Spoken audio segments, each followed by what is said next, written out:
جو حق ہے وہ روشن بھی ہے اور بالدلائل ہے.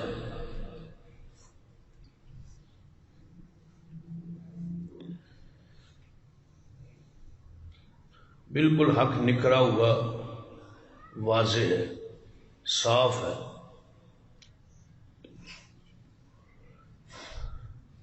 اور اس پر عقلی اور نقلی دلائل بھی موجود ہیں.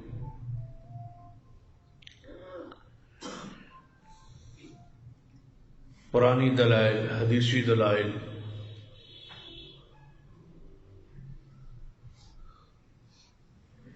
عقلی دلائل.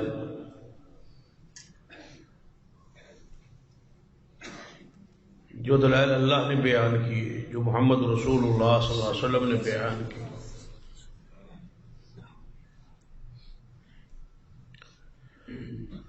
لیکن اس کے باوجود اس وقت سے لے کر آج تک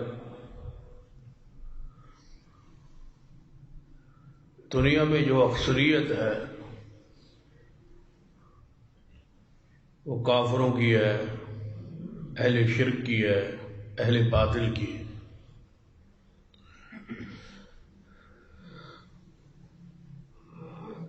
باطل کے پاس دلائل بھی نہیں ہے، اور جو شبہات ہیں، یعنی جو دلائل بیان کیے جاتے ہیں، وہ انسانوں نے خود بنائے ہیں.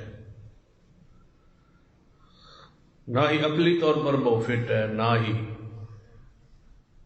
منزل من اللہ دلائل ہے. ان کے سارے عقائد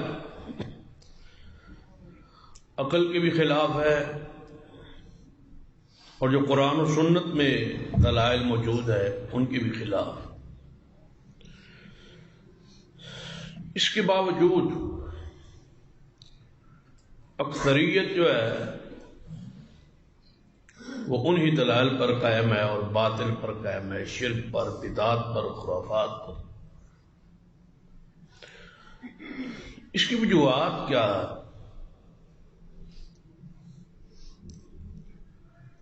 اس کے اسباب کیا ہے؟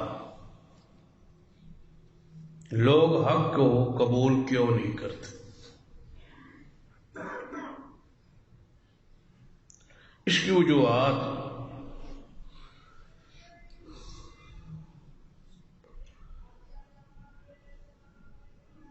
قرآن اور حدیث کی روشنی میں ان کا بیان ہم نے شروع کیا کہ ان اسباب کو دیکھیں،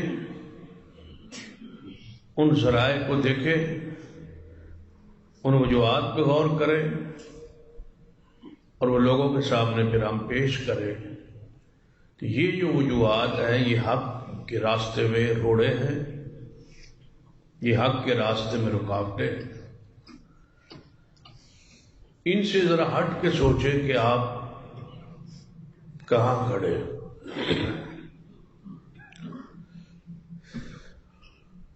ان وجوہات جو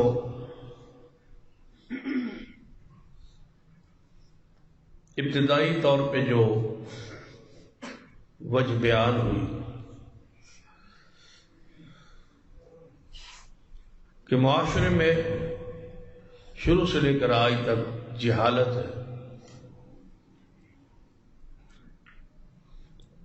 جہالت کی وجہ تو بہت سارے لوگ حق پر آ نہیں سکتے، یہ حق کو قبول نہیں کرتے. ان کی اپروچ، ان کی سوچ، ان کی فکر ہی ایسی بنا دی کہ وہ غور نہیں کرتے، دلائل پہ توجہ نہیں کرتے. اور دوسری وجہ جہاں پر بات گزشتہ جمعے ختم ہوئی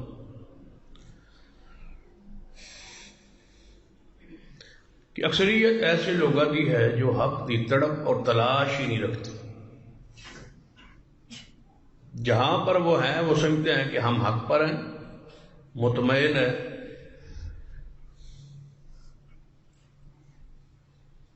تلاش نہیں ہے، تڑپ نہیں ہے. یہ فکر نہیں ہے کہ کہیں ہم غلطی پر نہ ہو. اور دنیاوی معاملات میں سارے بندے سیانے سمجھدار. ایک بندہ مکان بنا رہے تو ایک جاننے والا کوئی انجینئر کوئی سمجھدار انسان اس کے مکان کو دیکھتا ہے کہ اس کو مشورہ دیتا ہے کہ آپ جس طرح بنا رہے ہیں یہ غلطی پر ہے. یہاں یہ غلطی ہے، یہاں کمزوری ہے، یہاں غلطی ہے، یہاں کمزوری ہے، یہ دور کر لیں. اور کوئی یہ کام آسان نہیں ہے، اور اس پر خرچ کرنا ہے، آپ زندگی بھر رہنا ہے. آپ نا واقف ہیں، تجربہ نہیں ہے آپ کو، آپ جہالت کا شکار ہے. بلڈنگ کے معاملات کو آپ نہیں جانتے، آپ نہیں سنتے. میں اس کا انجینئر ہوں، اسپیشلسٹ ہوں، میں اس کے بارے میں جانتا ہوں، تجربہ ہے. یہ کمزوری ہے آپ کی. تو آپ دیکھیں گے کہ وہ بندہ آپ کی بات کو قبول کرے اور احسان مند بھی رہے گا. اگر آپ کا وہ مشورہ علم پر، دلائل پر، خیرخواہی پر مبنی ہوا تو بندہ زندگی بھر تمہارا احسان یاد رکھے گا کہ اس نے فلاں موقع پر فلاں نقصان سے مجھے بچایا، آگاہ کیا. اب پیسہ اس کا ہے، زمین اس کی ہے، مکان یہ بنا رہا ہے. دوسرے کی بات کو اس نے قبول کیوں کیا کہ میں جاہل ہوں، وہ پڑھا لکھا، اس کا تجربہ ہے، میرا تجربہ نہیں. وہ شعبے کو جانتا ہے، میں نہیں جانتا. تو حق پر ہے، وہ سچ پر ہے، وہ دلیل سے بات کر رہا ہے. یعنی اعتماد ہے ہمارا اس انجینئر پر، اس شخص پر جس نے ہماری بنی بنائی بلڈنگ میں غلطیاں نکالی. ہم نے ان کو کور کیا، قبول کیا. یہ عقل مندی، یہ سیانا پن کہاں سے آ گئی؟ اس لیے کہ ساڈے دل و دماغی دنیا موجود ہے اور اس کی فکر ہے، اس کے نقصان کو سانو آگاہی کوئی کرے تو ساڈا محسن ہے. ایک ڈاکٹر ہے، آپ جائیں اس سے چیک کروائیں، وہ آپ کی مرض کی تشخیص کرے. آپ نے اپنی جہالت کو مان لیا اور ڈاکٹر کے مشورے کو، تجویز کو، تشخیص کو بھی مان لیا اور اس کے مطابق علاج شروع ہو گیا اور آپ نے مان لیا کہ میں بیمار ہوں. اس لیے کہ ایک پڑھا لکھا انسان، ایک ڈاکٹر جو اس شعبے سے متعلقہ ہے، اس نے نشاندہی کی ہے تو ہم نے مان لیا کہ میں بیمار ہوں اور یہ بیماری مجھ میں ہے، جبکہ وہ مخفی ہے، پوشیدہ ہے، ہماری اپروچ سے باہر ہے. ٹیسٹ کروائے ہیں، وہاں سے ہمیں پتہ چلا ہے، ڈاکٹر نے بتایا، وہاں سے پتہ چلا ہے کہ ہم بیمار ہیں. اور اس دن ہماری شام کو کیفیت بدلی ہوتی کہ میں تو ٹھیک ٹھاک سمجھتا سا اپنے آپ کو، لیکن آج پتہ چلا ہے میں تو بیمار ہوں. ٹیسٹ میں یہ آ گیا، یہ آ گیا، یہ آ گیا. تو ایمان کا بھی کوئی تو معیار ہوگا، اسلام کا بھی تو کوئی معیار ہوگا. وہاں پر بھی تو بیماری آ سکتی ہے، وہاں پر بھی تو کوئی نہیں آ سکتی ہے. کوئی ہے جو تمہاری رہنمائی کرے، جو تمہیں بتائے اور جس کی بات پہ تم یقین کرو کہ جو میرا نظریہ ہے، جو میرا عقیدہ ہے، جو میری فکر ہے وہ درست نہیں ہے. میں آج تک بے فکر رہا، مجھے تو آج پتہ چلا میرے اندر شرک موجود ہے اور اس سے بڑی بیماری کوئی نہیں. میرے اندر بدعات موجود ہیں اور اس سے بڑی نقصان دہ چیز کوئی نہیں. میں جس راہ پہ چل رہا ہوں یہ تو یہ راہ ہی درست نہیں ہے. یہ راستہ تو عذاب کی طرف، گرفت کی طرف، جہنم کی طرف جا رہا ہے اور میں اس پہ مطمئن بیٹھ رہا ہوں کہ میں ٹھیک ہوں. کبھی سٹ انسان کو لگے اور سوچے اور دیکھے اور محاسبہ کرے، لیکن یہ محاسبہ کیوں نہیں اکثریت کا؟ اس لیے کہ ایمان کی اور آخرت کی فکر نہیں۔ جو ہوگا وہ ہوگا، سو ہوگا اور دیکھی جائے۔ ہمیں یہ چیز کھا گئی کہ دیکھی جائے، قیامت آئے گی تو دیکھا جائے گا، دیکھا جائے گا، قیامت دیکھا گے تو پھر پتہ چلے۔ تو غور فرمائیے، حیرانگی اس بات پر ہے کہ ہر محلے میں ہر گروہ کی مساجد موجود، اور کبھی نہ کبھی اکٹھ بھی ہو جاتا، کسی خوشی میں، کسی غمی میں، کسی جنازے میں، ہر مسلک کے لوگ اکٹھے بھی ہو جاتے، اور دوسرے کی آواز کچھ نہ کچھ ان کے کانوں تک پہنچ بھی جاتی کہ ہم یہ کہہ رہے ہیں اور دوسرا گروہ یہ کہہ رہا ہے۔ وہ کہہ رہے ہیں کہ یہ بات درست نہیں ہے اور ہم کہہ رہے ہیں یہ درست ہے۔ ہم کہتے ہیں یہ توحید ہے، وہ کہتے ہیں یہ شرک ہے۔ ہم یہ کہتے ہیں ثواب ہے، وہ کہتے ہیں یہ کام مردود ہے اور بدعت ہے۔ وہ بھی انسان ہے، ان کے پاس مسجد ہے، ادارہ ہے، مدرسے ہے، علماء ہے۔ کہیں ہم غلطی پر نہ ہو یار، ہم کہیں جہالت کا شکار نہ ہو، ہم سے حق کبھی مخفی نہ رہ گیا ہو۔ یہ اس مجال ہے، کوئی بندہ سوچے، کبھی کبھار وہ آواز بھی سن لے۔ اور اب تو وہ ایک حدیث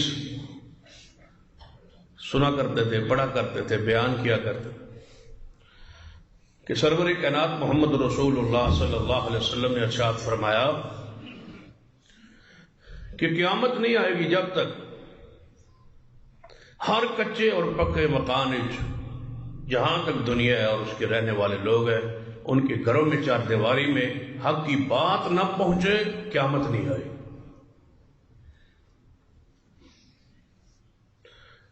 تو چند سال پہلے یہ حدیث بیان کرتے تھے، ایمان بھی ہے، یقین بھی ہے، حدیث رسول ہے،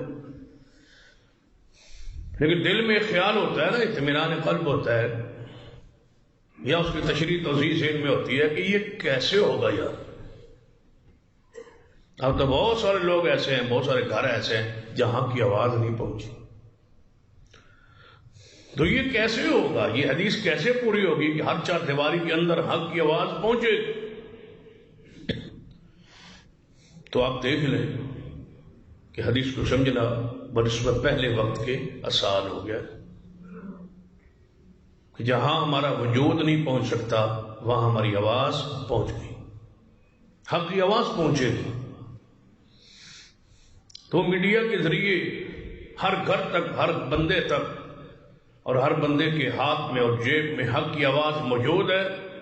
اب وہ سننا چاہے تو اس کی مرضی، نہ سنے تو اس کی آواز تو موجود ہے، کھول سکتا ہے، دیکھ سکتا ہے، سن سکتا ہے۔ اور اس سے بڑے بھی حیران کن بات کہ ایک حدیث بھی ہے جو اکثر اسی تقاریر بیان بھی کرتے، اور ہر بندہ تقریباً اس حدیث تو ہوگا، جامع ترمذی حدیث ہے کہ نبی علیہ الصلوۃ والسلام نے فرمایا کہ میری امت کے 73 فرقے بن جائیں،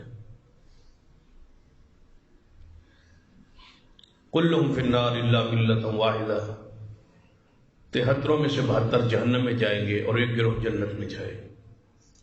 یہ حدیث بھی ہے اور اس پر ایمان بھی ہے، یقین بھی ہے کہ یہ حدیث ہے،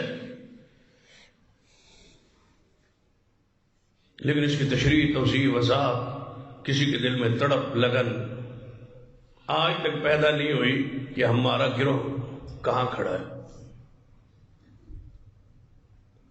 جب رسول اللہ نے فرمایا کہ 73 بنیں گے، 72 جہنم میں ہوں گے، جنت میں ہوگا، پھر بھی تڑپ پیدا نہ ہو کہ میں حق کی تلاش کروں، تو یہ کتنے افسوس کی بات۔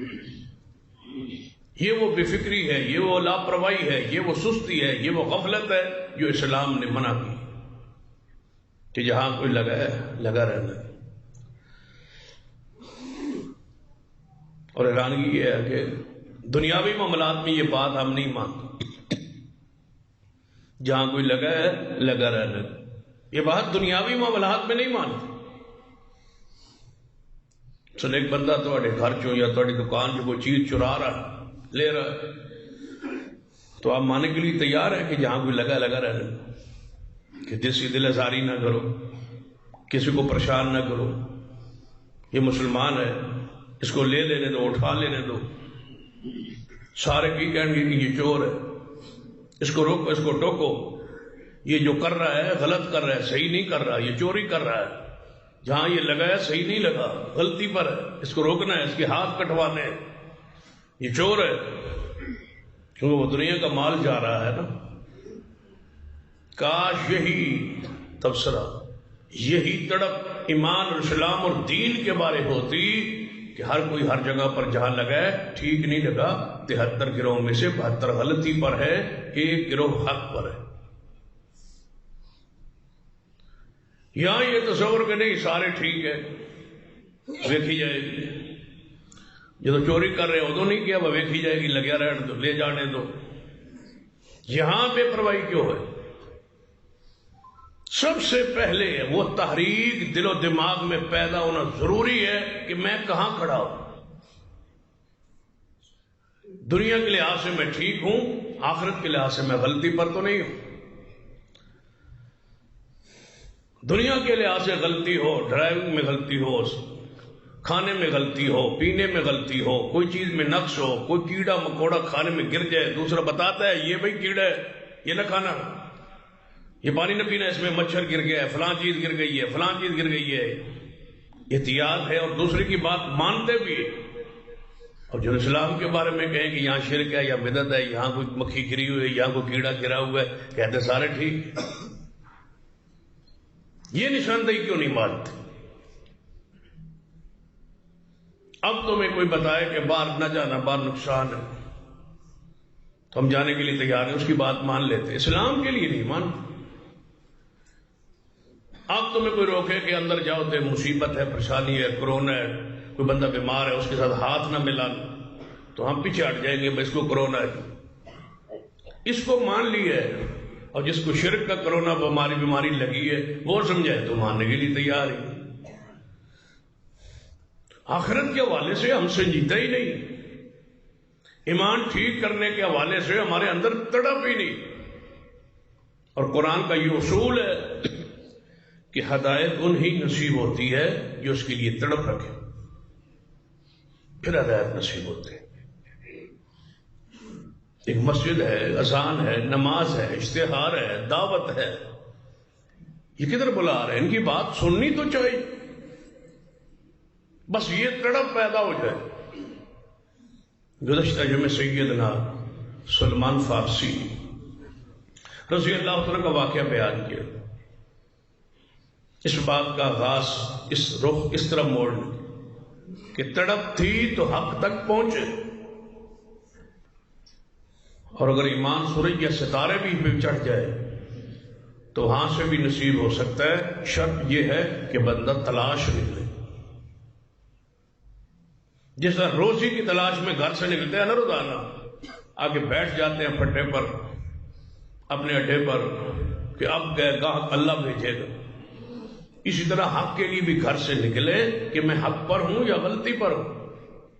جس طرح دنیا کو وقت دیا ہے آخرت کو وقت دے، جس طرح جسم کے لیے کوشش کرتے ہیں روح کے لیے کوشش کرے، جس طرح دنیا میں رہنے کے لیے کوششیں جاری ہے آخرت کے لیے بھی جاری رکھے، اس کی بھی حق کے اندر تلاش کرے کہ میں کہاں ہوں، میرے گھر والے کہاں ہیں، میرے بچے کہاں ہیں، کہیں صحیح العقیدہ ہے یا غلط عقیدے پر ہے، کہیں ان پر بات پرس نہ ہو، جہنم کا عذاب نہ آ جائے، گرفت نہ آ جائے، پکڑ نہ آ جائے۔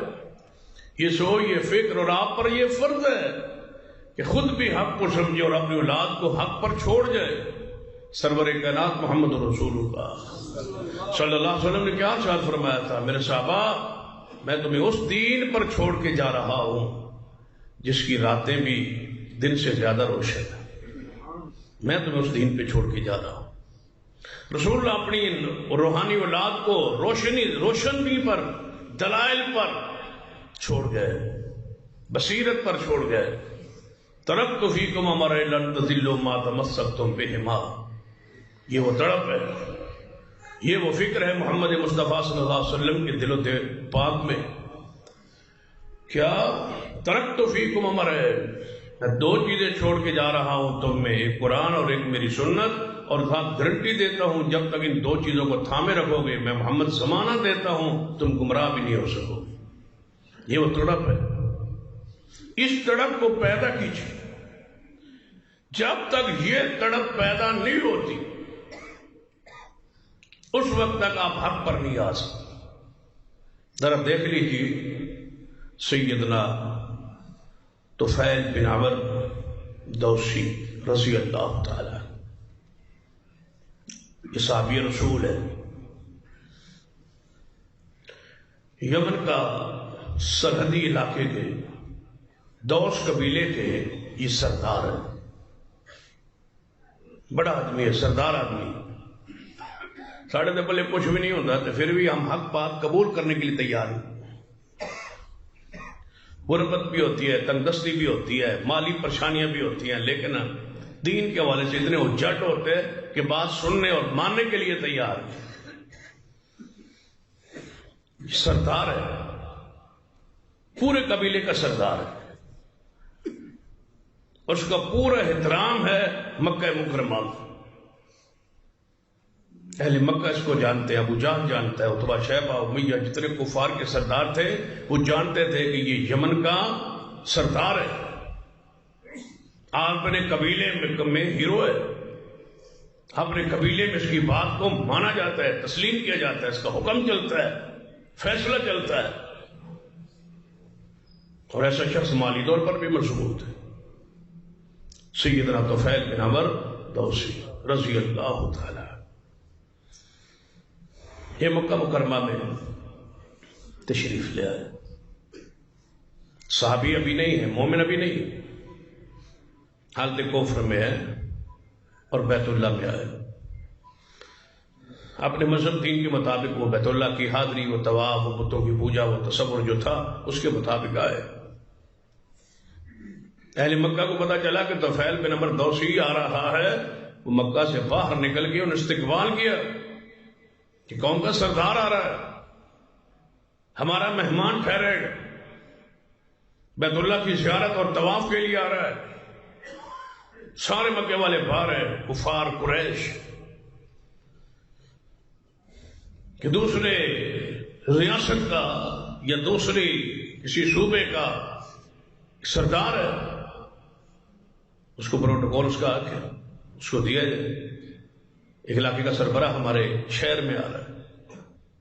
تو اہل مکہ نکلے، تجارتی تعلقات، تجارتی اس کے ساتھ لین دین معاملات سارے باہر رکھے، استقبال کر کے اس کو مکہ مکرمہ میں لائے اور اپنے ہاں مہمان ٹھہرائے.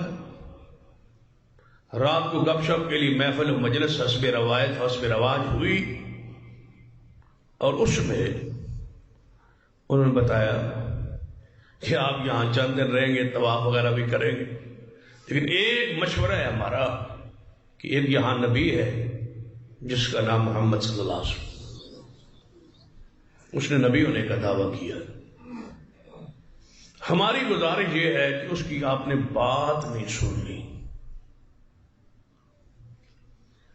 اس کی زبان میں اتنی چاشنی اور اتنی تاثیر ہے کہ جو بھی اس کی بات اور کلام سنتا ہے وہ اسی کا ہو جاتا ہے. اور یہ تاثیر ہے، اور یہ تاثیر اللہ نے قرآن میں رکھی ہے. اور پھر قرآن ہو اور پڑھنے والے خود صاحب قرآن محمد مصطفیٰ صلی اللہ علیہ وسلم. عام قاری اور عام عالم قرآن پڑھے تو اس میں عجیب بندے کی کیفیت ہوتی ہے. جب پڑھنے والی خود رسول اللہ صلی اللہ علیہ وسلم جن کے سینے پہ اترا ہے تو اس کی تو مزہ ہی ہے، جس کے بارے میں حدیث بھی ہے. جب نبی قرآن پڑھتا ہے تو اللہ توجہ سے اس کلام کو سنتے ہیں کہ محمد مصطفیٰ صلی اللہ علیہ وسلم. جب رب بھی اس پر توجہ کرتا ہے، جب نبی قرآن پڑھے تو ہم ہی بندے کی کیا ایسی. یہ لذت تھی، یہ شرینی تھی، یہ قرآن کی تاثیر ہے جس کا اپنے بیگانوں سب نے اقرار کی ہے، کوئی اس کا انکار نہیں کرتا. قرآن میں شفا ہے، قرآن میں تاثیر ہے، قرآن میں ہدایت ہے، قرآن میں نور ہے. یہ سارے اوصاف کا مجموعہ ہے قرآن. ساری رات اس بات پہ لگے رہے کہ قرآن نہیں سن، آپ نے رسول اللہ کی بات نہیں سنی. طفیل بن عمرو دوسی رضی اللہ تعالیٰ عنہ بیت اللہ میں آئے تو اللہ کا امر کے مصطفیٰ بھی موجود ہے اور قرآن بھی پڑھ رہے ہیں. طفیل کی حالت کیفیت کیا ہے کہ کانوں میں انگلیاں نہیں، روئی ڈالی ہوئی. رات میں کہا میں روئی دے دو، پھر میں جانا ہے، کہیں آواز نہ آ جائے اس محمد صلی اللہ علیہ وسلم. کاش کوئی روئی نکالے، کاش کوئی کانوں سے انگلیاں نکالے، کاش کوئی بندہ مذہبی تعصب سے ہٹ کے قرآن کو پڑھے اور سنے. کاش دل و دماغ میں جو توڑی بھری ہوئی ہے فرقوں کی وہ نکلے اور قرآن پر بندہ پوری بصیرت کے ساتھ غور کرے. پھر یہ قرآن کی تاثیر کے اور قرآن کے یہ اثرات ہیں کہ وہ روئی خود بخود نکل جاتی ہے جب قرآن پہ غور کرے. تو شرط یہ ہے کہ یہ حوصلہ ہو. ہمارے دل و دماغ میں یہ پیڑ بھر دی گئی ہے کہ آپ نے بات کو سننا ہی، بیان کرنے والا وہ ہے نہیں سن. فلاں مسجد میں فلاں مسجد کی ہے، بات نہیں سننی آپ. نہ پروگرام، نہ جلسہ، نہ درس، بات نہیں سننی آپ. ساری رات تربیت ہوتی رہی طفیل رضی اللہ تعالیٰ عنہ کی کہ بات نہیں سن. سیدھا طفیل آ کے روئی کانوں میں ڈالی ہوئی. پھر روئی اور اتنی نہیں جس سے کان بند ہو جائے، تھوڑی تھوڑی آواز رسول اللہ کی کانوں میں پڑ گئی. جب آواز پڑی نا، اس کی حلاوت، مٹھاس، شیرینی، تو اپنے آپ کا محاسبہ شروع ہو گیا. اور یہی مطلوب ہے اس پورے موضوع کا، لب لباب یہی ہے کہ احساس پیدا ہو جائے، محاسبہ بندے کرنا شروع کر دے کہ میں حق پر ہوں یا باطل پر، میں ٹھیک کھڑا ہوں یا غلط کھڑا ہوں. جس مسجد، جس مسلک، جس منہج، جس فکر پر میں کھڑا ہوں یہ 100% درست ہے. ایمان تو 100% درست ہونا چاہیے. عقیدہ کے اندر غلطی کا کوئی گنجائش نہیں، صاف و پاک ہو ہر قسم کے نقص سے، عیب سے، شرک سے، بدعات سے، خرافات سے. عقیدہ تو پاک، دل کا اطمینان ہو کہ جہاں میں کھڑا ہوں یہ حق ہے اور یہی دین ہے. لیکن یہ نہیں ہے کہ جس پر ہے اسی پر مطمئن ہو جائے، سب کو چھانے، پڑتال کرے، تحقیق کرے. تو یہ کہنے والے غلط کہتے ہیں، یہ صحیح کہتے ہیں. حدیث جو ہے کہ 73 گروہوں میں سے 72 جہنم میں جائے، ایک گروہ جنت میں جائے گا. کیا میرا گروہ وہی ہے؟ میں اسی پر ہوں جس کی رسول اللہ نے فرمایا جس پر میں اور میرے صحابہ ہوں گے. جو جماعت اس عقیدے منہج پر ہوگی وہ حق پر ہوگی. صحابہ یہی کرتے تھے جو میں کر رہا ہوں. صحابہ کرام کا مسلک، منہج، عقیدہ، اعمال، کردار یہی تھا جو میرا ہے. کتابیں یہی کہہ رہی. جب دنیاوی معاملات میں آپ عقل مند ہیں، سیانے ہیں، تو پھر دین میں بھی تھوڑی سی توجہ پر. طفیل بن عمرو رضی اللہ تعالیٰ فرماتے ہیں کہ میرے کانوں میں جب آواز رسول اللہ کی پہنچی نا، روح سے اندر کراس کر کے اس کی مٹھاس، شیرینی پہنچی، تو میں رک گیا اور سوچا اور اپنا محاسبہ کیا. اے طفیل، کون کس سے بات کر رہا ہے؟ طفیل کس سے بات کر رہے ہیں؟ اپنی ذات سے، اپنے وجود سے مخاطب ہے. اور یہی محاسبہ ہے، اس کو شریعت کی نگاہ میں محاسبہ کہتے ہیں. اے طفیل، آپ پڑھے لکھے آدمی ہیں، سردار آدمی ہیں، سمجھدار آدمی ہیں، حق اور باطل میں فرق کرنے والے ہیں، لوگوں کے فیصلے آپ کرتے ہیں. دو دھڑے، دو گروہ، دو بندے آ کے لڑ پڑے آپس میں، دونوں آ کے موقف سناتے ہیں، آپ حق بات پہچان کے فیصلے کرتے ہیں. آپ ثالث اور حکم کے مقام پر کھڑے ہیں. یہ اللہ نے آپ کو شعور بخشا ہے، بات سننے کا، فیصلہ کرنے کی صلاحیت تجھ میں موجود ہے. آپ دنیا پھرے ہوئی ہیں، دنیا کو جانتے پہچانتے ہیں، کاروباری آدمی ہے، سردار آدمی ہے. یہ کیسے بیوقوف ہیں مشرکین کفار جو کہتے تھے محمد مصطفیٰ کی بات ہی نہ سنو. بات سننے سے کیا ہوتا ہے؟ کیا یہ پیغمبر زبردستی مجھ پر دل پر کنٹرول رکھتا ہے؟ زبردستی مجھے مسلمان کر لیں، زبردستی کلمہ پڑھا لیں؟ یہ تو کہتے ہیں اس کے ساتھی غریب ہیں، یہ تو کہتے ہیں کہ یہ کمزور ہے، یہ تو سارے کہہ رہے ہیں کہ ہم ان کو مارتے ہیں، تکلیفیں دیتے ہیں. لیکن کافر کہتے تھے کہ اس محمد مصطفیٰ نے آگے افراتفری نعوذ باللہ مچا دی. باپ کو بیٹے سے، بیٹے کو باپ سے، بھائی کو بھائی سے، میاں کو بیوی سے، بیوی کو میاں سے لڑا دیا ہے، انتشار ڈال دیا ہے. یہ سیاسی پوائنٹ تھا. اگر تم بھی مان گئے نا تو پھر آپ نے علاقے میں جا کے حکومت نہیں کر سکو گے. وہاں بھی افراتفری ہوگی، لوگ مخالفت میں اتر آئیں گے، لوگ احتجاج کریں گے، لوگ آپ کے مخالف ہو جائیں گے، آپ کا مذہب اور ہو جائے گا، لوگ آپ کو چھوڑ جائیں گے، لڑائی ہو جائے گی، انتشار ہو جائے گا. ہم اس کا شکار ہیں. کہیں یہ دین اپنے علاقے میں نہ لے جانا، پورا قبیلہ بھافی ہو جائے گا. سرداروں کو سب سے زیادہ خطرہ سیاست کا ہی ہوتا ہے. سیدنا طفیل رضی اللہ فرماتے ہیں میں ساری باتیں ان کی رات کو سنتا رہا تھا. وہ ساری باتیں میرے ذہن میں گھوم رہی تھی کہ یہ کیا مسئلہ ہے، سننی نہیں بات. بس ہماری بھی گزارش یہ ہے اس مسئلے سے نکل آئے کہ سننی نہیں بات. اینی گل نہیں سننی، گل سنو، قریب آؤ، بیٹھو، دلائل پوچھو، آپ کا حق ہے. جب اشتہارات چھپتے ہیں کہ یہ کانفرنس ہے، یہ پروگرام ہے، سب کو دعوت ہے، اس میں مسلم کی خاص دعوت نہیں ہوتی، سب مسلمانوں کو ہوتی ہے، سارے انسانوں کو ہوتی ہے، غیر مسلموں کو بھی ہوتی ہے. تو پھر ان کا حق نہیں ہے کہ اس دعوت پہ غور کریں، لبیک کہیں، آئیں اور بات سنیں اور پوچھنا آپ کا حق ہے. بیان جواب دینا ہم آپ پہ فرض ہے. مطمئن کرنا، دلائل دینا میں نہیں کر سکوں گا، کوئی اور بزرگ کرے گا، وہ نہیں کر سکے، کوئی ان سے بڑا عالم کرے. یہ مطمئن کرنا تو ہمارا فرض ہے، حق ہے. دلائل پوچھنا یہ آپ پر ضروری.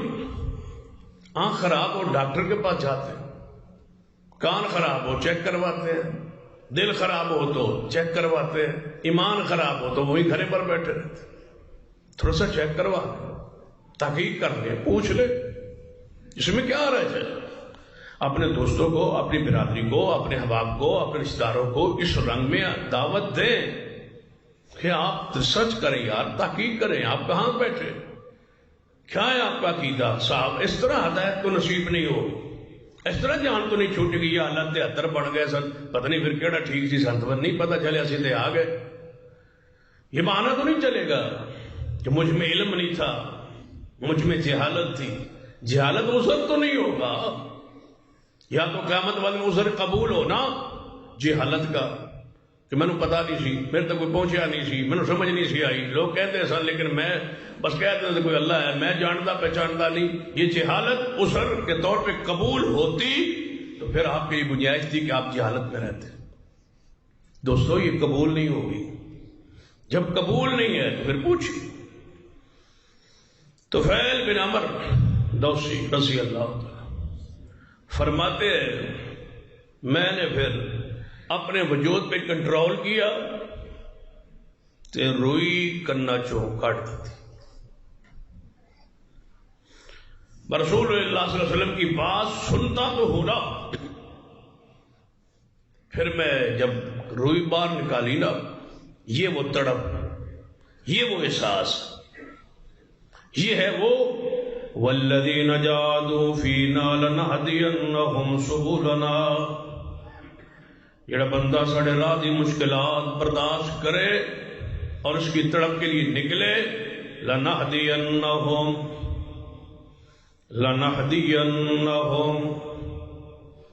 اللہ فرماتے ہیں ہم ضرور برضرور. کون کہہ رہا ہے؟ اللہ. جب اللہ کہے کہ ضرور ایسا کروں گا پھر کوئی گنجائش رہ جاتی.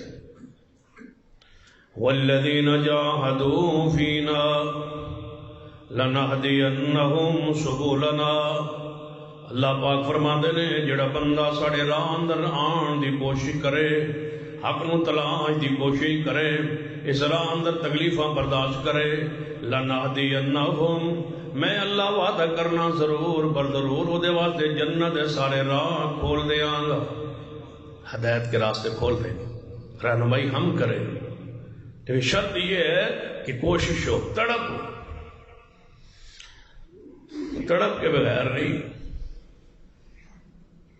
موسیٰ علیہ السلام کو بھی رات کی سردیوں میں کوہ طور پہ اور اس درخت کے قریب جانا پڑنا تھا، آگ لینے گئے تھے، تڑپ تھی، خواہش تھی، چاہت تھی، کوہ طور پہ جاتے تھے، نبی علیہ السلام غار حرا میں جاتے تھے، تڑپ تھی، پھر یہ ساری چیزیں نصیب ہوئی۔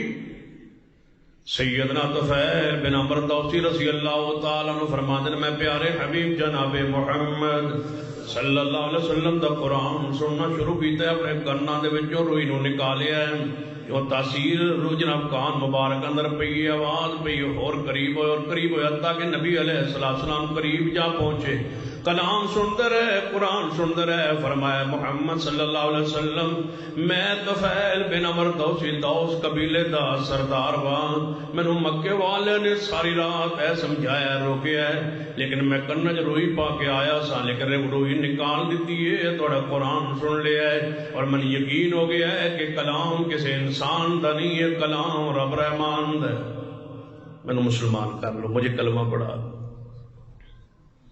کلمہ پڑھ لی، کلمہ پڑھنے کے بعد کیا فرمایا، ٹھیک ہے میں ہم وہاں سردار رہیں گے اور سرداری چلاتے رہیں گے، سیاست اپنی قائم رکھیں گے نہیں، وہاں جا کے دکان بنا لیں گے اور دکان پہ نماز روزہ کرتے رہیں گے اور دین کے ٹھیکیدار ہم ہیں۔ ہمارا تو دین یہ ہے نا کہ نماز پڑھو، اپنی نماز پڑھو، اپنے روزے رکھو، اپنی پیڑھی جناب تھلو صفائی کرو، اپنی چرپائی تھلو ڈانگ دیو جی، صفائی پھیرو جی، جھاڑو دیو جی، اپنا اپنا کرو جی۔ یہ اسلام کا تقاضا نہیں ہے، اسلام کا تقاضا اگر یہی ہوتا تو رسول اللہ کبھی مار دکھ برداشت نہ کرتے۔ اپنی نماز سے کون روکتا ہے؟ چار دیواری میں عبادت سے کون روکتا تھا؟ وہ تو کہتے تھے کہ باہر نہ نکلے، اندر جو مائیں مرضی کرے، بس آپ کی آواز باہر نہیں آنی چاہیے۔ آج بھی یہی ہے کہ سپیکر اتنا آہستہ ہو کہ باہر آواز نہ، اندر جو مرضی کرتے ہو، میلوں میں نہ ہو، ٹھیلوں میں نہ ہو، چوکوں میں نہ ہو، چوراہوں میں نہ ہو، آواز باہر نہ آئے قرآن کی، یہ ہے پابندی۔ اندر کون روکتا ہے؟ رسول اللہ کو کہتے تھے آپ کا دین آپ کے ساتھ ہے، چاردیواری میں جو مرضی کرے، لیکن ہمیں پریشان نہ کریں، ہمارے مجلسوں وازوں میں نہ آئے، ہمارے اجتماع میں نہ آئے، جہاں بات آپ کی نہیں پہنچنی چاہیے ہمیں پریشان نہ کرے۔ تو طفیل بن عمرو رضی اللہ عنہ کیا فرمایا اسلام قبول کرنے کے بعد؟ صحابہ کرام کہاں کہاں فوت ہوئے، کہاں کہاں قبریں ہیں صحابہ کرام؟ جائیں مکہ مکرمہ میں جا کے تاریخ پڑھ کے دیکھیں، گنے چند 100 صحابہ کی وہاں قبریں ہیں، 1.25 لاکھ صحابہ کرام تھے، ان کی قبریں کہاں ہیں؟ کوئی افغانستان میں، کوئی سندھ ہندوستان میں، اور کوئی ایران میں، عراق میں، افریقہ، یہاں آ کے فوت ہوئے، کاروبار کے لیے نہیں، دین لے کے آئے تھے، دعوت دیتے تھے۔ جس اسلام قبول کے بعد، جس مسلک منہج قبول کے بعد تمہیں اس کو دوسرے تک پہنچانے کی فکر نہ ہو، سمجھو کہ یہ ایمان جو ہے اس میں کوئی روح اور جان نہیں ہے۔ دوست ہے تمہارا، وہ ساری زندگی وہی ہے جس مذہب پر ہے، جس مسلک جس منہج پر ہے، اور آپ کامیابی پتہ کیا؟ دوست کہتے ہیں جی انہاں دا اپنا مذہب ساڈا اپنا مذہب، رل کے کاروبار کرنے، نہ کدی انہاں سانو ڈسٹرب کیتا ہے، نہ اساں کدی انہوں ڈسٹرب کیتا ہے۔ یہ کامیابی ہے۔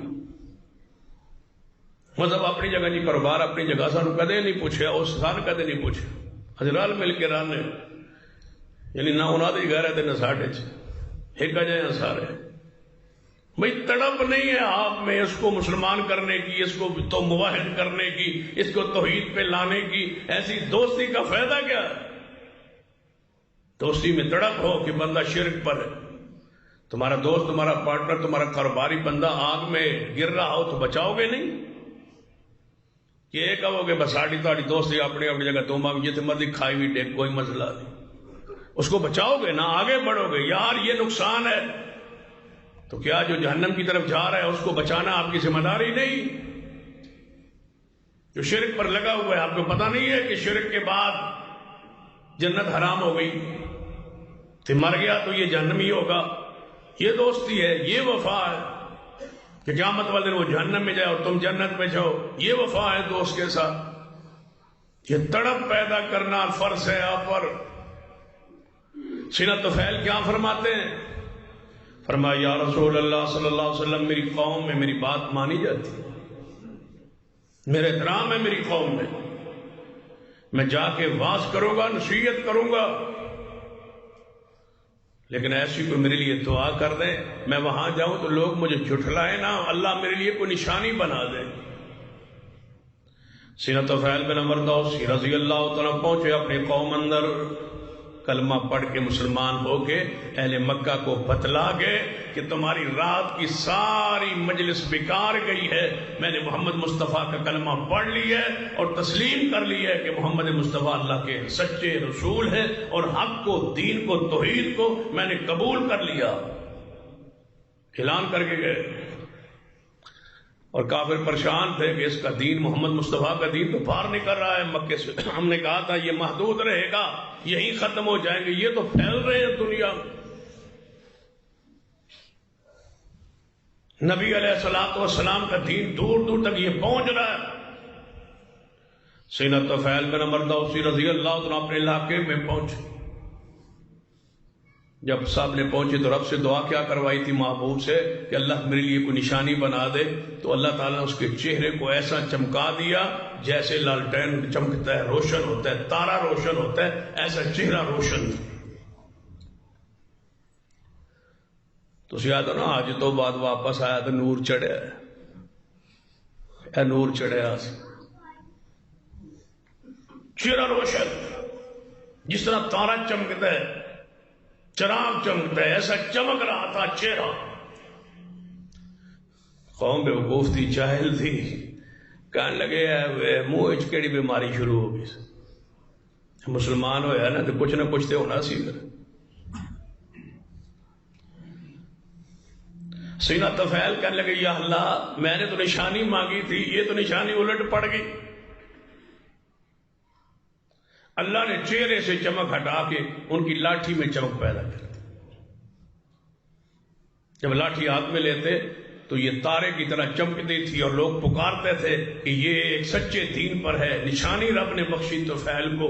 اور جب غزوہ خندق کے بعد مدینے میں آئے محبوب سے دوبارہ ملاقات کے لیے، تو ساتھ 80 بندے لائے جو سب کلمہ پڑھ کے مصطفیٰ کے صحابی بنے چند سالوں۔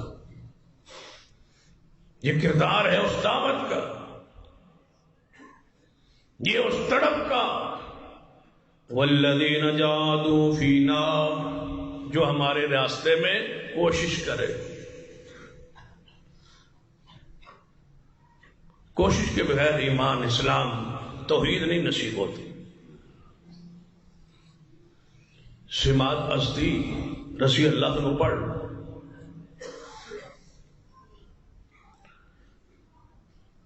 کیا تھا؟ دم کرتا تھا، کم ہی ایسی دم کرنا، کسی کو جادو ہوتا، سیب ہوتا، دم جھاڑ کرتا تھا، دم جھاڑ میں مشہور تھا۔ اور مکے جو لازم بات ہے، کسی نہ کسی کو دم جھاڑ کرنے والوں سے لوگ رابطہ تو رابطہ ہو۔ اس کو پتا چلا اپنے علاقے میں کہ ایک نبی ہے محمد صلی اللہ علیہ وسلم، جسے نبی ہونے کا اعلان کیا ہے، لیکن اہل مکہ کہتے ہیں کہ وہ جادوگر ہیں، نعوذ باللہ وہ شاعر ہیں، ان پر جادو کے اثرات۔ تب یہ باتیں کرتے ہیں نہیں۔ سماعت وہاں سے چلا کہ میں اس محمد صلی اللہ علیہ وسلم کو دم کروں گا، چلو میرے دم سے کسی کا فائدہ ہو جائے، اس کو شفا ہو جائے، مجھے بھی اس کا اجر ملے گا۔ سماعت ازدی علاج کرنے رسول اللہ کے پاس پہنچا، نبی علیہ السلام کی خدمت میں حاضر ہو کے لگا ہے محمد صلی اللہ علیہ وسلم، مجھے مکے والوں نے بتایا، بعض نے کہا مکے میں آیا ہوا تھا، اہل مکہ نے کہا، اہل شرک نے کہا کہ یار تو ایڈا دم کرنے والا پیر فقیر بنیا تے ساڈے محمد مصطفیٰ نو بھی کچھ اثرات ہو گئے، نعوذ باللہ۔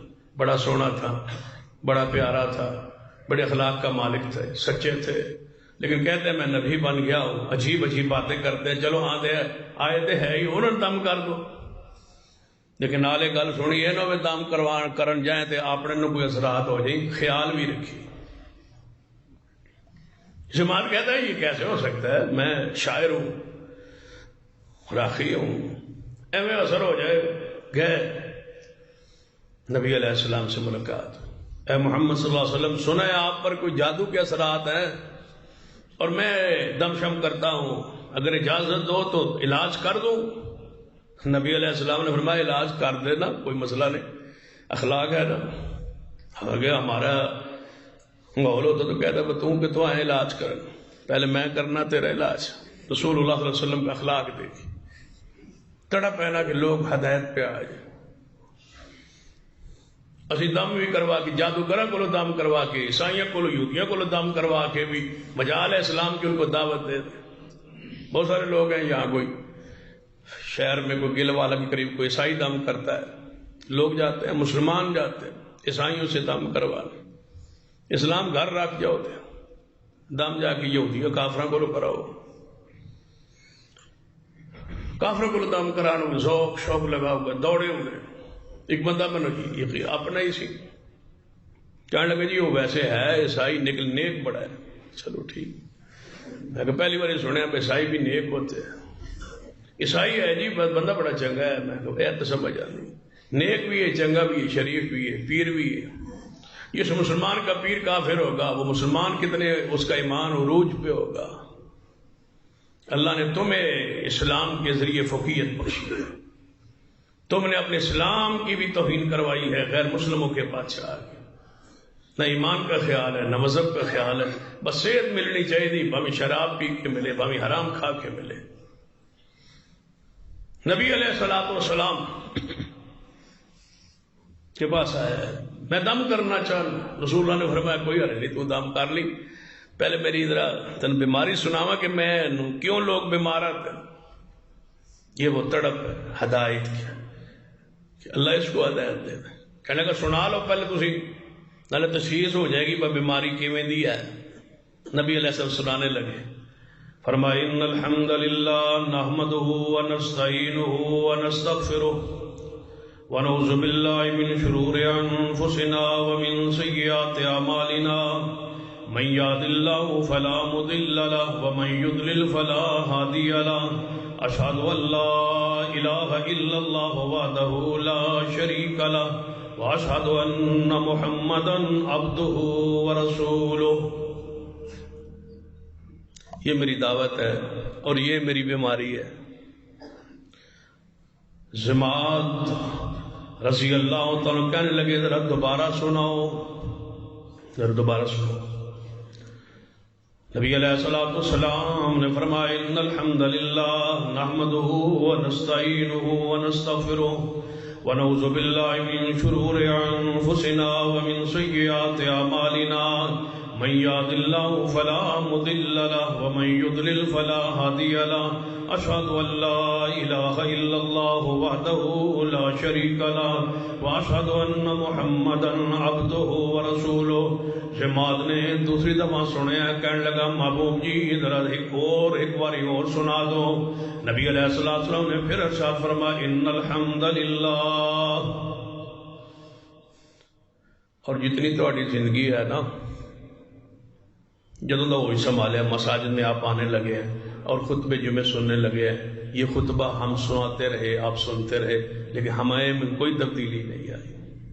یہی وہ الفاظ ہے نا،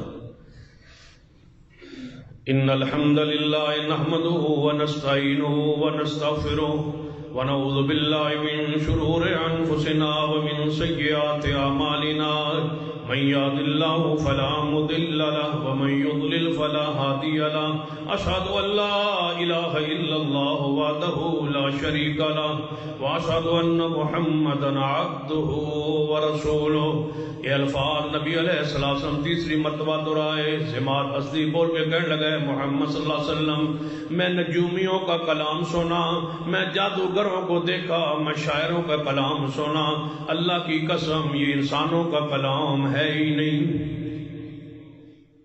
مجھے کلمہ پڑھا دو. کلمہ پڑھ لیا, تڑپ ہدایت کی. کیونکہ نہ کہتے آپ رہنے دے میں پڑھتا ہوں, میں علاج کرتا ہوں. نہیں, اگر یہ بات ٹھیک ہے تو پھر مان لینی چاہیے. اگر رسول اللہ کی دعوت ٹھیک ہے تو سننی چاہیے. اگر دعوت ٹھیک ہے, ہم جو کہہ رہے ہیں کہ آپ غلطی پر ہیں, ہم جو کہتے ہیں سارے فرقوں میں شرک موجود ہے, بدعات موجود ہے, تو ہماری تحقیق نہیں ہونی چاہیے اس جملے کی. ہم ممبر پہ کہہ رہے ہیں, سٹیج پہ کہہ رہے ہیں, مسجد میں کہہ رہے ہیں, وضو پہ کہہ رہے ہیں, جمعے کے خطبے میں کہہ رہے ہیں. ہمیں کون سا شوق ہے جھوٹ بولنے کا؟ ہم کیوں کہہ رہے ہیں؟ اسی تڑپ میں تو کہہ رہے ہیں بھائی تو آپ کے عقیدے میں شرک ہے, اعمال میں بدعت ہے, ہمارا یہ دعویٰ ہے, اس کی تحقیق کریں, کہیں غلطی پر تو نہیں ہے آپ کان اسی طرح سن کے نکل جائیں وہ ٹھیک ہے جمعہ پڑھا ہے. بھائی سنا ہے تو اس پہ غور کریں, دعویٰ کی ہے اس پہ توجہ کریں. ہم نے تشخیص کی ہے, تعین کی ہے کہ آپ بیمار ہیں, علاج کروائیں. اور یہ ایسی بیماری ہے کینسر کی طرح, شرک جو کسی کو چھوڑتا نہیں ہے, نہ دنیا میں نہ آخرت میں. جس طرح دے ہو نا کینسر کا کوئی علاج نہیں ہے, یا کسی مرض کہتے ہو یہ مرض لا علاج ہے, یاد رکھنا شرک میں مر گئے تو یہ لا علاج ہے. رحمت اور مغفرت کا کوئی ذریعہ آپ کے لیے کارگر ثابت نہیں ہوگا, جہنم میں ہمیشہ رہنا پڑے. اس لیے اپنے آپ کو شرک سے بچا لے, تڑپ پیدا کرے کہ میں کہاں کھڑا ہوں, تب ہدایت ملتی ہے. والذین جاہدوا فینا, سیدنا ابو ذر غفاری رضی اللہ تعالی. کیسے ہدایت نصیب ہوئی ہے؟ غفاری, ابو ذر غفاری, یہ غفار قبیلہ ہے ان کا. ہمارے ہاں نام مشہور ہے ابو ذر غفاری. غفاری نہیں ہے یہ غفاری. سیدنا ابو ذر غفاری رضی اللہ تعالی اپنے مدینہ سے قریب بستی میں رہتے. رسول اللہ کہاں ہے؟ مکہ میں. یہاں سنا کہ مکہ میں ایک نبی آیا ہے محمد صلی اللہ علیہ وسلم جو کہتا ہے میں نبی ہوں, تو انہوں نے کہا تحقیق ہونی چاہیے. اگر وہ سچے ہیں تو ماننی چاہیے, اگر سچے نہیں ہیں تو پھر تحقیق تو ہو. اپنے بھائی کو بلایا, ابو ذر غفاری, جاؤ میں کاروبار معاملات سنبھالتا ہوں, تم مکہ میں جاؤ, وہاں ایک نبی آیا اس کو مل کے آؤ, اگر سچا ہو تو ہم کہیں جہنم میں نہ چلے جائیں. یہ وہ تڑپ ہے. ہم بار بار کہہ رہے ہیں خطبات میں, مساجد میں, دروس میں, بھائی آپ غلطی پر ہیں. اسی غلط ہو سکنا, اسی غلط ہو سکنا. ساڑھا پیو دادا ہے, یہ پیو دادا تھوڑا امام غزالی ہے. کون تھا وہ پڑھا لکھا تمہارا پیو دادا؟ کون تھا وہ؟ پہلے یہ تو بتایا نا باپ دادا تھا کیا. یہ ساڑھا پیو دادا غلط ہو سکتا, تھوڑا پیو دادا کوئی محدث تھا. کس مقام پہ وہ علمی حیثیت میں کس مقام پر تھے؟ جیسے تم ہو سمو بکمن, ویسے وہ بھی تھے. وہ بھی سنے سنائے مسلمان تھے, تم بھی سنے سنائے مسلمان ہو. وہ بھی ان پڑھ تھے اور آپ بھی دین کے لحاظ سے ان پڑھ ہو. پیش تو ایسے کرتے ہو جیسے آپ کا دادا جو ہے بہت پڑھا لکھا محدث تھا. بندہ بات کرے. یہاں تو نہیں کہتے ڈاکٹروں کو بدن پتہ لگ گیا میں نے کینسر ہے, میرے پیو دادے نے کوئی نہیں تھے. یہاں کینسر لگ سکتی ہے, یہاں نہیں لگ سکتی. عقل والا بندہ بات کرتا ہے, دین میں نہیں بے وقوفی کہ میرا پیو دادا اس مذہب سے لگ گیا, تیرا پیو دادا زمیندارہ کرتا ہے, تو کاروبار کرنا, پیو تو کاروبار بدل دیتا ہے, دین نہیں بدل سکتا. تیرا باپ اور کام کرتا تھا, تو اور کام کرتا ہے. کاروبار میں باپ کو صحیح نہیں سمجھا یا سمجھا یہ زیادہ نفع مند ہے, دین میں پیو دادا بل وجدنا علیہ آبانا، سا پیو داد نو ہے جب پائے. یہ سینا ابو ذر غفاری ہے، پورے قبیلے کے ایک حیثیت ہے. بھائی کو بھیجا، جاؤ مکہ مکرمہ میں محمد مصطفیٰ کو دیکھ کے آؤ. بھائی گیا، اتو دا ماحول ویکھیا، جیڑا ملے انہیں کہا بھائی محمد مصطفیٰ نہ ملی، جیڑا مل دے یہ مکے والے مار دے. ویسے محمد مصطفیٰ سچا ہے، پیارا ہے، سچ بولتا ہے. واپس آ گئے بارو بارو. بھائی کو کہتے ہیں بھائی ان کا تو نام لے تو وہاں تو لوگ بڑے مخالف ہیں، سارا مکہ ہی ان کا مخالف ہے. ویسے کہتے ہیں کہ بندہ سچا ہے، خوبصورت ہے، صحیح کہتا ہے، جو کہتا ہے سچی بات کرتا ہے، کبھی اس نے جھوٹ نہیں بولا، لیکن لوگ اسے مخالف پڑے. کئی بندے ہوتے ہیں نا لگے جی میرے تو جی سارے راہ دی. کئی مولوی ہوتے ہیں میں جمعہ پڑھانا ماشاءاللہ سارے فرقے آ جاتے میرے پہ، چین بھری ہوتی مسجد، بھری ہوتی ہے وہ مسجد جی، سارے مسالہ کے لوگ ہوتے ہیں، میرے تو کوئی بھی ناراض نہیں. دا مطلب ہے میں تو یہ ہو جا بندہ ہے آلو جو ہر سبزی فٹ، میرے کوئی ناراض نہیں. ناراض کوئی تابو جب وہ بات کرے، جب کہیں بھائی آپ ہی ٹھیک ہے، آپ ہی ٹھیک ہے، آپ ہی ٹھیک ہے، سب کو جوڑو نہ توڑو، تو پھر یہی ہوگا. جب آپ کہیں گے یہ حق ہے، یہ باطل ہے، یہ سچ ہے، یہ جھوٹ ہے، یہ شرک ہے، یہ توحید ہے، یہ سنت ہے، یہ بدعت ہے، لازمی بات ہے لڑائی ہو. رسول اللہ صلی اللہ علیہ وسلم سے بڑا اخلاق والا کون تھا؟ ابو ذر غفاری کے بھائی واپس آئے. سیدنا ابو ذر رضی اللہ عنہ فرمان لگے آپ پھر بیٹھے، آپ پوری تحقیق کر کے نہیں آئے، میں جاتا ہوں. سیدنا ابو ذر غفاری رضی اللہ عنہ مکہ مکرمہ اندر پہنچے. باپ بھائی کے بتانے دی روشنی اندر پوری طرح امانت دیانت نال بیت اللہ اندر پہنچے، اور بجائے کسی بندے کو پوچھنے کے خاموشی کے ساتھ. بیت اللہ میں تو لوگ آتے جاتے تھے، کفار بھی آتے تھے، اہل شرک بھی آتے تھے، اہل بدعت کیا سارے آتے تھے. حضرت ابو ذر غفاری بھی آگے بیت اللہ میں عبادت کرتے رہے، بیٹھے رہے. مکے میں جو رہتا ہے کبھی تو بیت اللہ آئیں گے ہی صحیح نا. کون؟ محمد صلی اللہ علیہ وسلم. والذین جاہدوا فینا، یہ ہے وہ کوشش، یہ ہے وہ محبت. کبھی تو آئیں گے نا. فرماتے ہیں 1-2-4 دن میں بیٹھا رہا، کوئی نہ ملاقات ہوئی محمد مصطفیٰ صلی اللہ علیہ وسلم نال. ایک دن سیدنا علی رضی اللہ جوان سے تھے، میرے قریب آئے اور کہنے لگے کئی دن سے میں آپ کو یہاں دیکھ رہا ہوں، آپ بیٹھے ہوتے ہیں، آپ کہاں سے آئے؟ فلاں علاقے سے آئے ہو، آؤ آپ کو ذرا کھانا شانا آپ کی خدمت کریں. سیدنا علی کے ساتھ میں چل دیا. انہوں نے مجھے کھانا کھلایا، خدمت وغیرہ کی. نہ انہوں نے کوئی مجھ سے پوچھا آگے، نہ میں نے کوئی بتایا انہیں. میں واپس پھر مکے میں بیت اللہ میں. اگلے دن پھر دیکھا، سیدنا علی سے پہچان ہو گئی. اگلے دن پھر سیدنا علی آئے ہوئے، پھر وہ میرے قریب آئے، بھائی آپ واپس نہیں گئے، آپ یہی ہیں. کل تعارف تو اتنا ہوا لیکن تفصیلی نہیں ہوا، آپ یہاں کیوں رہ بیٹھے ہیں؟ بندے آتے ہیں، طواف کرتے ہیں، اپنے مذہب کے مطابق عبادت کرتے ہیں، چلے جاتے ہیں، آپ کیوں یہاں چند دنوں سے بیٹھے؟ کل بھی یہاں تھے، میں آپ کو گھر لے گیا، آج پھر آپ یہاں ہیں. والذین جاہدوا فینا، سیدنا ابو ذر غفاری فرمان لگے اے علی اگر دل کی بات بتاؤں تو راز رکھو گے؟ سیدنا علی نے فرمایا کیوں نہیں، آپ بتائیں. فرمایا میں نے سنا ہے یہاں ایک نبی ہے جسے محمد صلی اللہ علیہ وسلم کہا جاتا ہے، میں ان کی زیارت دیدار کے لیے حاضر ہوا ہوں، تحقیق کرنا چاہتا ہوں کہ وہ حق پر ہیں یا نہیں ہیں، وہ سچے نبی ہیں یا نہیں ہیں، کہیں ان پر ایمان لائے بغیر میں مار نہ جاؤں اور کہیں جہنم میں نہ چلا جاؤں. یہ تڑپ ہے، یہ تڑپ بیان کر دی. سیدنا علی فرمان لگے آپ جس جگہ پہ پہنچ گئے ہیں نا اور جس کو مل گئے ہیں، آپ صحیح جگہ پر آ گئے، پریشان نہیں ہونا، اب میں لے جاتا ہوں آپ. لیکن یہاں حالات بڑے خراب ہیں، ماحول بڑا خراب ہے، اہل شرک پورے بفرے ہو گئے، غصے میں ہے، جلال میں ہے، ساڑھا بندہ ویکھن تو دوروں ہی پریشان ہو جاتا. لہذا یہاں ان کو ملنا مشکل ہے، لیکن میں ملاتا ہوں، آپ میرے پیچھے چلتے ہیں، میں آگے آگے جاؤں گا، آپ میرے پیچھے آئیں. جب کوئی خطرناک بندہ مجھے ملے گا جو تیرے لیے خطرہ ہو، تو میں تھوڑا سا ہٹ کے دیوار کے ساتھ جوتے ٹھیک کرنے کے بہانے بیٹھ جاؤں گا اور آپ نے آگے چلتا رہنا ہے، رکنا نہیں ہے، پوچھنا نہیں ہے مجھے۔ اور جس گھر میں میں داخل ہو جاؤں اور کوئی خطرہ نہ ہو، میں داخل ہو رہا ہوں، آپ نے بغیر پوچھے میرے پیچھے داخل ہو جانا، یہ ترتیب رہے گی۔ آؤ میں تجھے مصطفیٰ کے پاس لے جاتا ہوں۔ ایسے اسلام پہنچا ہے، ایسے ہدایت نصیب ہوتی ہے۔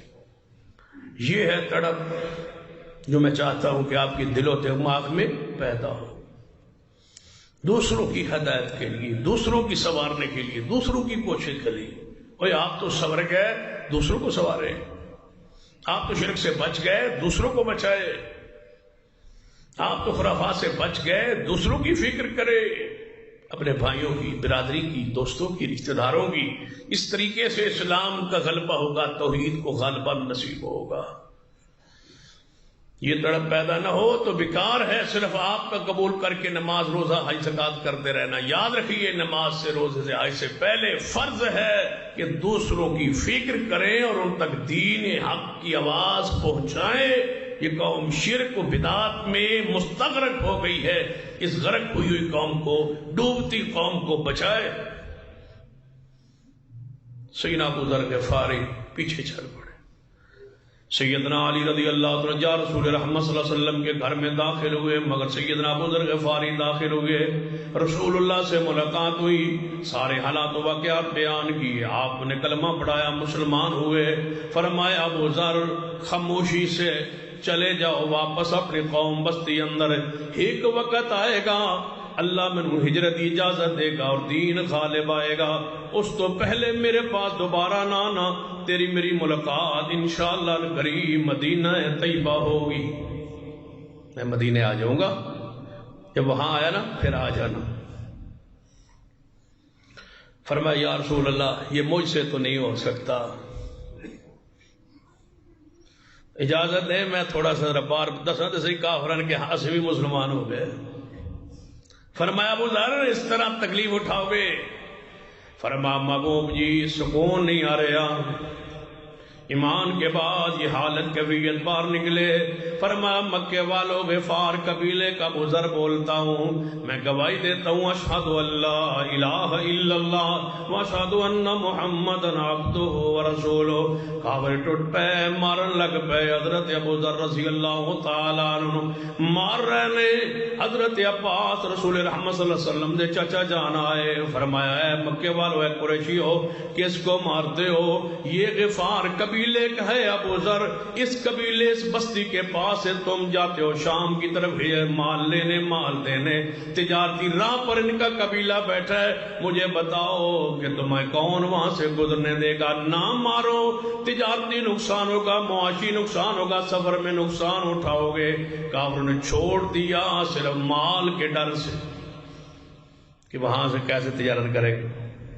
اسی بھی اس بندے کے سیدھے ہونا جس لین دین کے معاملات ہونا وہ جی ہو جا مذہب ہوئے اسی قبول ہے تے گھر برا دی اسی آنے نہیں جی ہے اسی تے توحید واسطے سنت واسطے قربان ہونے۔ مالی معاملات کا نقصان ہوگا۔ ابو ذر رضی اللہ عنہ مار کھائی، والذین جاہدوا فینا لنہدینہم سبلنا۔ واپس آئے اپنی قوم اندر، سب تو پہلے گھوڑے تو اترے سیدھا ماں کے پاس گئے۔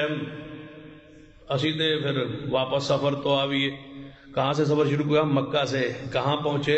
مدینہ کے قریب بستی ہے، تو 2-3 دن ریسٹ کرنا چاہیے نا۔ اسی شام نو آوی رات میں درس ہوئے جلس ہوئے تو اسی آندے نہیں، میں جی لاہور گیا سا، تو پیدل گیا سا؟ گیا تو بس پہ تھا نا یا کار پہ گیا ہوگا، تھکا ہوا ہے، مرا ہوا ہے، کوئی پرواہ نہیں ہے اس کو کہ طرح سے جلسہ روز سنتے رہتے ہیں، چھوڑو جی۔ ابو ذر غفاری اترے، اتنا سفر کر گئے، سیدھا ماں کے پاس۔ اے ماں، محمد سچا تھا، آپ بھی مان لیں۔ ماں نے اسلام قبول کیا، بھائی کے سامنے اسلام پیش کیا، اس نے قبول کیا۔ پھر پوری بستی میں اعلان کیا، پورے غفار قبیلہ اکٹھا ہو گیا، کہنے لگے لوگو میں سردار ہوں تمہارا، بڑا ہوں تمہارا، میں محمد مصطفیٰ کو دیکھ کے آیا ہوں، اللہ کی قسم محمد سچا نبی ہے، مان لو جان لو کہ محمد مصطفیٰ صلی اللہ علیہ وسلم پر ایمان لے آؤ۔ کچھ لوگ ایمان لے آئے، کچھ لوگوں نے کہا اے ابو ذر تسی جے دس رہے ہو کہ ان قریب وہ مدینے آن گے، یہ پیغمبر نے خبر دیتی ہے، جس دن یہ خبر پوری ہو گئی، ہجے تک سانو کوئی شبہات نے، جس دن یہ خبر پوری ہو گئی اسی سمجھیں گے تیرا نبی سچا نبی ہے، پھر اسی ایمان لے آواں گے۔ کچھ رک گئے، کچھ ایمان لے آئے۔ محبوب چند ماہ بعد ہجرت کر کے مدینہ طیبہ اندر پہنچے تو نبی علیہ السلام نے پیغام بھیجا، ابو ذر آپ آنا چاہتے ہو تو آ جاؤ۔ ابو ذر نے اعلان کیا، میرے برادری کے لوگوں سنو، تسی روز آندے سنو، جس دن تواڈے نبی دی بات پوری ہو گئی، ہمارا نبی سچا ہے، ہمارا نبی نات کے وہی ہے، والنجم اذا ہوا ما ضل صاحبکم وما غوا وما ينطق عن الهوى ان هو الا وحی یوحی۔ وہ وہی تو بغیر تو بولتے نہیں، میرے پیغمبر میرا نبی میرا مرشد مدینہ پاک پہنچ گئے، لہذا اب آؤ چلے۔ غفار قبیلہ کہنے لگے اسی سارے مان لے آنے، ابو ذر تیرے ساتھ چلتے ہیں مدینہ۔ سارا قبیلہ چل نکلا۔ جس دن پوری بستی خالی ہو گئی، پورا پنڈ خالی ہو گیا، والذین جاہدوا فینا لنہدینہم سبلنا، پورا پنڈ خالی ہو گیا ہے، حتیٰ کہ کہنے لگے یار جنہیں جانور پیچھے کی کرن گے، جنہیں جناب بکریاں رکھیا نے، بھیڑاں رکھیا نے، مال رکھیا اونٹ رکھے نے، اے مگر کی کرن گے، لہذا انہوں بھی نال لے کے چلیے مدینہ پاک اندر۔ پورا مال بھی آگے آگے لالے، حیوان بھی آگے آگے، انسان بھی نہ کوئی مرد رہا نہ کوئی عورت رہی، نہ کوئی بچہ رہا نہ کوئی بوڑھا رہا، نہ کوئی بیمار رہا نہ کوئی صحت مند رہا، جانوروں سمیت پورے کے پورے مدینے کی طرف چل دیے۔ مدینہ پاک کے قریب آئے، ابو ذر غفاری فرمانے لگے ہاں یہاں جب کچھ بندے رک جائیں، یہاں رک جائیں، مال مویشی کو روکے، میں اور چند بندے مدینہ جاتے ہیں، رسول اللہ سے ملتے ہیں، پھر مال کا کوئی انتظام کر کے کوئی جگہ کوئی باڑا بنا کے پھر سارے مدینہ داخل ہوئیں گے۔ جب رسول اللہ کے پاس پہنچے آپ نے فرمایا اے ابو ذر آپ آئے ہو قبیلہ ساتھ لائے ہو؟ فرمایا محبوب انسان تو کیا، ہم تو اپنے حیوان بھی لے کے آ گئے، ہم تو اپنے جانور بھی لے کے آ گئے۔ فرمایا انہیں ادھر آنے کی ضرورت نہیں، میں محمد خود چل کے جاتا ہوں آپ کے قبیلے کو ملنے کے لیے۔ والذین جاہدوا فینا لنہدینہم سبلنا، رسول رحمت صلی اللہ علیہ وسلم باہر تشریف لے آئے، غفار قبیلے سے مخاطب ہوئے، غفار قبیلے نے ملاقات ہوئی، دیدار کیا، زیارت دی، آپ نے کلمہ پڑھایا، صحابہ کرام بنے۔ رسول اللہ نے خطبہ ارشاد فرمایا، فرمایا سارے آ گئے ہو؟ جی ہاں یا رسول اللہ سارے آ گئے ہیں۔ فرمایا ابو ذر اعلان سن لے، قیامت کا دن ہوگا، سارے قبیلے تقسیم ہوں گے، سارے قبیلے تقسیم ہوں گے، سارے قبائل تقسیم ہوں گے، کچھ جنت میں کچھ جہنم میں۔ وہ امیہ والے بنو امیہ ہوں، وہ بنو قریش والے ہوں، وہ جناب بنو قلب والے ہوں، وہ بنو قینقاع والے ہوں، یا دوسرے قبائل ہوں، سارے تقسیم ہوں گے، کچھ جنت میں کچھ جہنم میں۔ ابو ذر غفاری جس طرح آج تیرا قبیلہ جانوروں سمیت سارا مدینے آیا ہے، تیرا قبیلہ تقسیم نہیں ہوگا، سارے کا سارا جنت میں جائے، کوئی شخص تمہارے قبیلے کا جہنم میں پھر نہیں جائے گا۔ والذین جاہدوا فینا لنہدینہم سبلنا، اللہ فرماتے ہیں تم کوشش کرو، نکلو ہدایت کی تلاش میں، ہم نے پورے قبیلے کو جنت تک کا وارث بنا دیا۔ اور یہ قبیلہ ختم نہیں ہو گیا، آج بھی موجود ہے، اور اس قبیلے تقسیم نہیں ہونا انشاءاللہ۔ عرب میں یہ قبیلہ آج بھی موجود ہے اور یہ تقسیم نہیں ہوگا، سارے کا سارا جنت میں جائے گا، اور یہ قبیلہ سارے کا سارا عرب میں موجود ہے اور عقیدے میں آل الحدیث ہے، اس نے تقسیم نہیں ہونا۔ یہ ہے والذین جاہدوا فینا، ہدایت کی تڑپ جب تک نہ ہو اللہ ہدایت نہیں دیتا، تڑپ پیدا کیجیے۔ باقی گفتگو یہی سے آئندہ خطبہ شروع ہوگی۔ اقول قولی ھذا واستغفر اللہ لی ولکم ولسائر المسلمین۔